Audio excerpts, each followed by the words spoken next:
This grass is called no-mow. The actual type of grass is hard fescue and or creeping red fescue. You're finding that different companies are blending this, but hard fescue seems to be the main type of grass they're using. So the benefit of this is it's a grass that doesn't require any maintenance really because there's no mowing involved. It also doesn't need the amount of fertilizer that you would put on a normal lawn. And secondly, it uses less water, especially it's also shade tolerant. So you can see in this median island that there's some younger trees that'll eventually get up and shade parts of this area. And especially the creeping red fescue is tolerant of some shades that in ways that a lot of lawn turf grasses are not. And that's really the best way to use this is a large scale ground cover. You see this used a lot in parks, on slopes, as well as on golf courses used as the rough. I see that a lot that way. And that's probably two of the better ways to use this. Here they've used it as a green belt around a parking lot combined with trees, kept it very simple, and that's a nice look.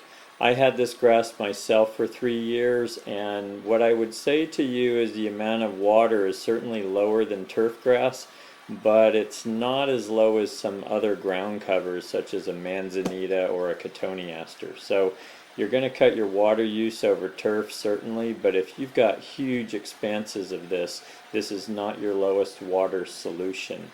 Although longevity wise it's got some benefits over some of the other woodier ground covers. One of the things I did with it, which is kind of a fun idea, is I put daffodils in with this, and every spring these would come up. I put in a few hundred of them. So it's a way you can get creative with it and give it a little zip during the spring, and then they just die back and you still have the green grass as a cover.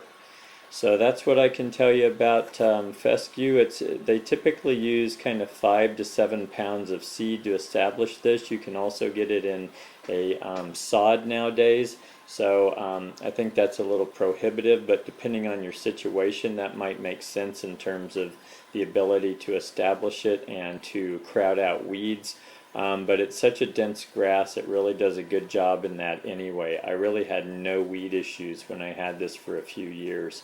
And so when it's left to go the way it will naturally want to, I think you'll find that weeds aren't really an issue. And what else I can tell you? Takes about 10 to 15 days to germinate from seed, and then 6 to 8 weeks to establish. And just depending on the time of year, and it's best to establish it in a cooler time of year. Still some warmth like fall or spring before it gets really cold, but also not in the heat of the summer. And that is no-mow, hard fescue, or creeping red fescue, or a blend of the two.